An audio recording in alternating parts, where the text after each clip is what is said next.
ጀግናው ልዑል እንግዲህ አበበን ፍለጋውን ቀጥሏል ማለት ነው። ይህ አበበ የሚባል ግለሰብ እንግዲህ በአሁኑ ሰዓት ምን አይነት እንቅስቃሴ ላይ እንዳለም እንግዲህ ተደርሶበታል ማለት ነው። እንግዲህ የአበበ የሚባለው ግለሰብ ራሱን ማንነቱን ቀይሮ በአቤል ቤት በጋዜጠኛው አቤል ቤት እንግዲህ ዘበኛ መስሎ ነበር የገባው። የገባበትም ደግሞ አላማ ፍላጎት ስላለው ያንን አላማቸውን የሚፈልጉትን ለማሳካት ነበር እንግዲህ ማንነቱን ቀይሮ የገባው ማለት ነው። ሊያም እንደዚሁ የተቸገረ ይመስላ አንድን ህፃን ልጅ በገንዘብ ገዝታ መንገድ ላይ ነበረ እንግዲህ አቤል ያገኛት። ገንዘብም ሊሰጣት ሲል መስራት እንደምትፈልግ ስራ እንደምትፈልግ ትነግረዋለች። እንግዲህ አቤልም በየዋህነት እሱ ቤት ገብታ እንድትሰራ ያደርጋታል ማለት ነው። እሷም ታዲያ ፍላጎቷም አላማዋም ይሄ ስለነበረ አቤል ቤት ትገባለች። ከገባይ በኋላ እንግዲህ የምትፈልገውን ነገር ነበር ስታደርግ የነበረው ማለት ነው። አበበና ሊያ እንግዲህ የሚተዋወቁ ግለሰቦች ናቸው።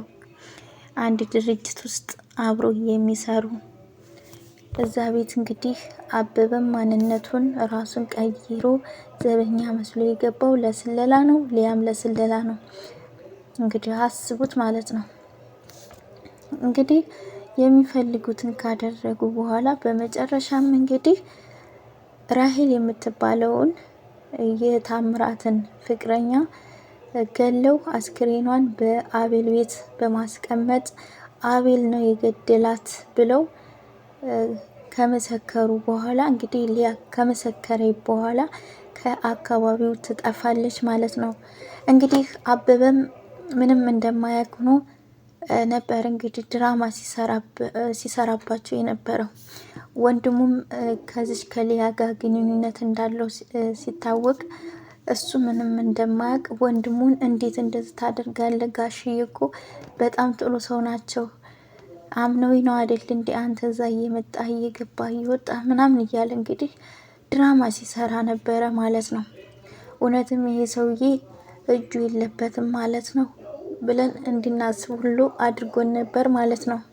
በመጨረሻም እንግዲህ አበበም እዚህ ነገር ውስጥ እንዳለና የገባውም ደግሞ አቤል ቤት ለስለላ እንደሆነና ያው የሚፈልጉትን አላማ ለማሳካት እንደሆነ ተደርሶበት እንግዲህ ይህ አበበ የሚባለውም ወንጀለኛ ሆኖ ተገኝቶ በቁጥጥር ስር ከዋለ በኋላ እንግዲህ አሞኛል በማለት ወደ ሕክምና እንዲሄድ ያደርጉታል ማለት ነው። ሕክምናም ከወሰዱት በኋላ እንግዲህ ጠባቂዎቹ ውጭ ላይ እየጠበቁት ሳለ እሱ ውስጥ ገብቶ ለመታከም ማለት ነው። እንግዲህ በሌላ በኩል መቼም አሁን ላይ ሁሉም ገንዘብ ጋር ሆኗልና እንግዲህ የሕክምና ውስጥ የሚሰራው ጽዳት እንዲሁም ደግሞ እዛ ጋር ካሜራውን የሚቆጣጠር ሰውዬ እንግዲህ ለነሱ ገንዘብ በመክፈል ከዛ ሆስፒታል ውስጥ ጠፍቶ እንዲወጣ ተደርጓል። ይህን ያደረገው ሰውዬ ደግሞ እንግዲህ ከመሀላቸው ያው ከሀዲ አይጠፋምና ከአቤል ጋር አብሮ የሚሰራ ማቲያስ የሚባል ሰውዬ ነው እንግዲህ አበበ ከሆስፒታል እንዲጠፋ ያስደረገው ማለት ነው። ያ ማቲያስ እንግዲህ የሚባለው አበበን ካስጠፋ በኋላ እሱም ጠፍቶ ነበረ፣ ግን በቁጥጥር ስር ውሏል። አበበ ግን እስካሁን አልተያዘም ማለት ነው። ሊያም ያታምራት የሚባለውም እንግዲህ በቁጥጥር ስር ውለዋል ማለት ነው። ግብረ አበሮቻቸውም እየተያዙ ይገኛሉ። እና እንግዲህ ብቻ እኔ የምር ነው የምላችሁ ትወና በደንብ ይችላል ይሄ አበበ የሚባለው ማለት ነው። ልክ ምንም የማያውቅ ከክፍለ ሀገር የመጣ ምንም የማያውቅ በቃ አለ አይደለ የገጠር ሰው ሆኖ ነበረ ሲናገር የነበረው። በጣም የሚገርም። አሰላሙ አለይኩም ወራህመቱላሂ ወበረካቱ። ሰላም ሰላም፣ እንዴት ናችሁ?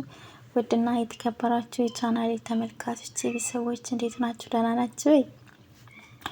እኔ ደህና ነኝ አልሐምዱሊላህ። እናንተም በያላችሁበት ሰላማችሁ ይብዛ እያልኩኝ ዛሬም እንግዲህ በሌላ ቪዲዮ መጥቻለሁ ማለት ነው።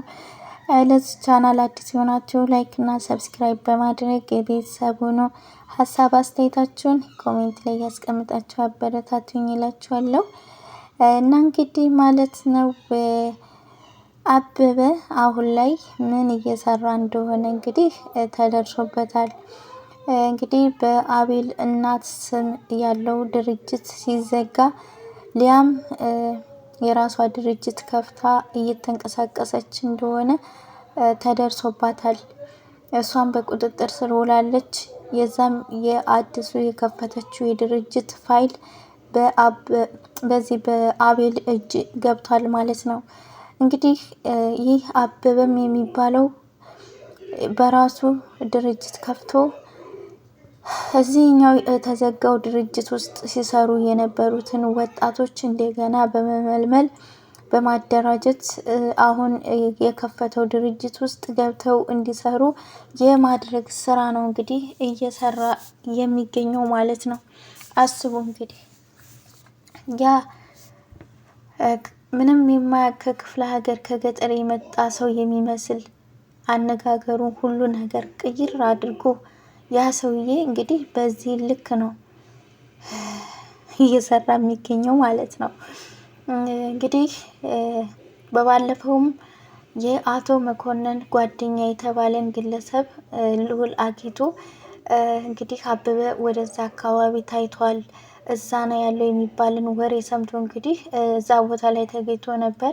እንግዲህ የአቶ መኮንን ጓደኛም እንደተናገሩት አበበ ጋር ተገናኝተው እንደነበረ ግን ያለበትን ቦታ ያው እንደማያውቁ ነበር የተናገሩት። ከአቶ መኮንንም ጋር የነበራቸውን ነገር ሁሉ ሲነግሩትና ሲያስረዱት ነበረ። በጣም የሚያሳዝን ነገር ነው። እንግዲህ እሳቸውም ተበድለዋል፣ ተበዳይ ናቸው። እንግዲህ በደል ደርሶባቸዋል በዚህ በአቶ መኮንን በሚባለው ማለት ነው። ታዲያ አበበና አቶ መኮንን ለረጅም ጊዜያት አብረው እንደነበሩ ማለት እንደሚተዋወቁ አንድ አካሉ እንደሆነ ነበር እንግዲህ ለልዑል ሲያስረዱት ሲነግሩት የነበረው ማለት ነው። እንግዲህ ይህ አበበ የሚባልና ይህ አቶ መኮንን የሚባል የአቤል አጎት ከድሮም ጀምሮ ግንኙነት አላቸው፣ ይተዋወቃሉ፣ አንድ አካሉም እንደሆነ ነው እንግዲህ ሲናገሩ የነበረው ማለት ነው። ታዲያ ይህ መኮንን የሚባለው ሰውዬ እንግዲህ በገዛ እህቱ ላይ እንግዲህ በገዛ ቤተሰቡ ላይ በእህቱ ልጅ ላይ በእህቱ ላይ ያደረገው ነገር በጣም የሚያሳዝን ነገር ነው።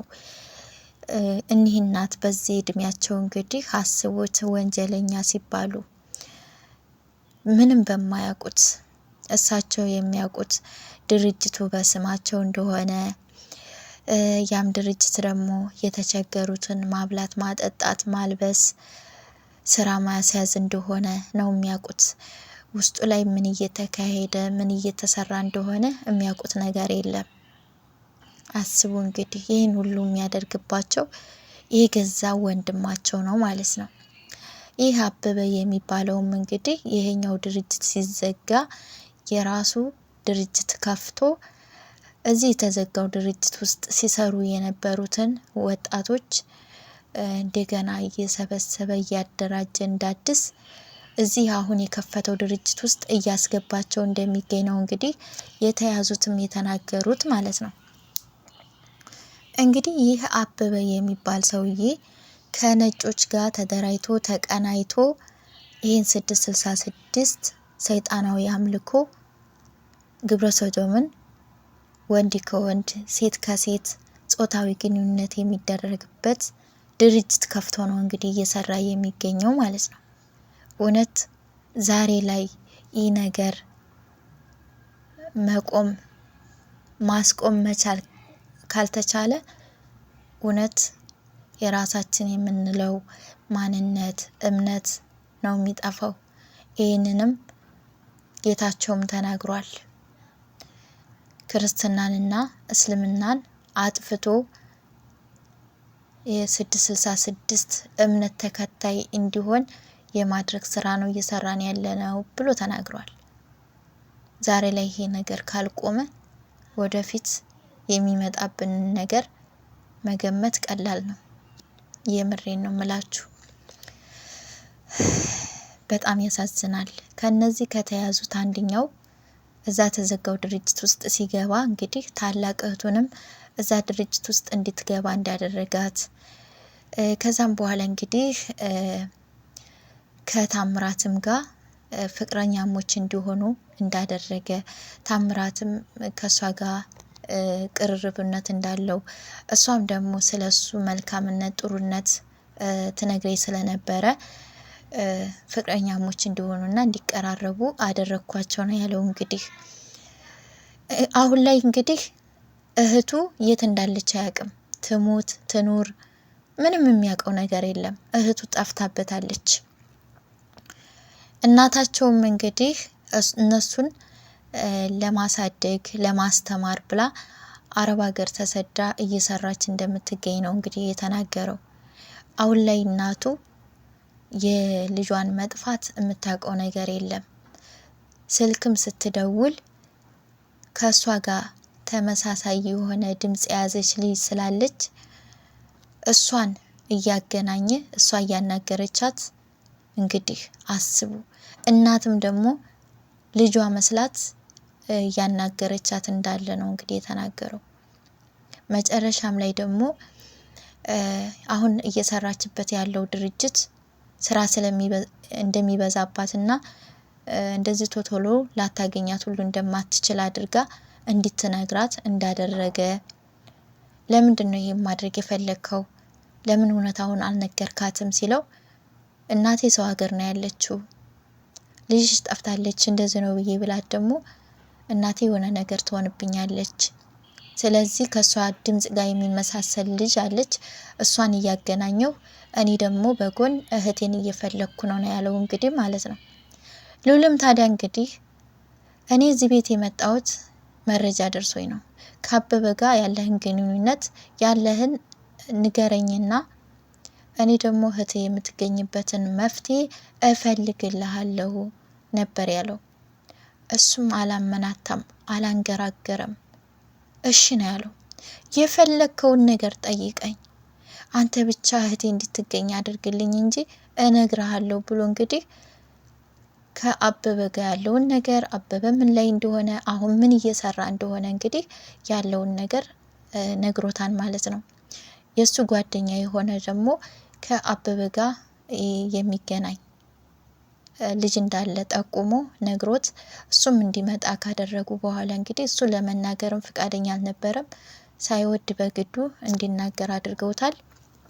እንግዲህ በአበበ ትዕዛዝ አበበ የቀጠራቸው ነፍሰ ገዳዮች እንዳሉና ለነሱ ደግሞ መሳሪያ እየተቀበለ እንደሚያደርስላቸው ምግብም መጠጥም የሚፈልጉትን ቁሳቁስ ነገር እየወሰደ እንደሚሰጣቸው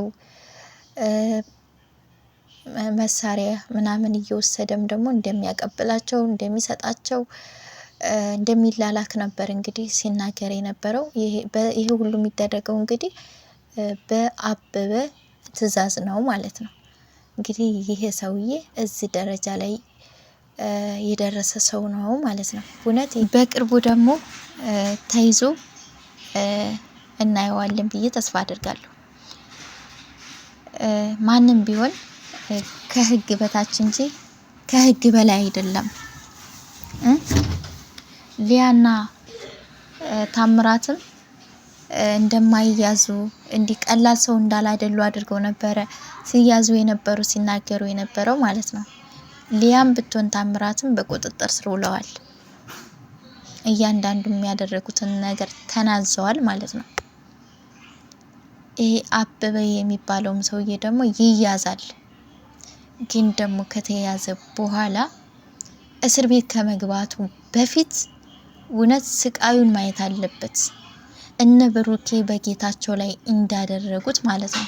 በሱም ላይ መደረግ አለበት። የተወለደበትን ቀን እስኪረግም ማለት ነው። የምር ስቃዩን ማየት አለበት። ይህ ሰውዬ ቀላል የሚባል ወንጀል አይደለም እየሰራ ያለው ማለት ነው። ሀገርን፣ ህዝብን የማጥፋት ስራ ነው እየሰራ ያለው። እንግዲህ አስቡ፣ የሰውን ነፍስ ለማጥፋት ሰውን በገንዘብ ገዝቶ አደራጅቶ አስቀምጦ እንደገና መሳሪያ እየወሰደ የሚሰጣቸው ሰው አዘጋጅቶ ምናምን እየተንቀሳቀሰ እየሰራ የሚገኘው ማለት ነው። ይህ ሰውዬ እውነት ለዚህ ርህራሄም አያስፈልግም። ርህራሄም ማለት ነው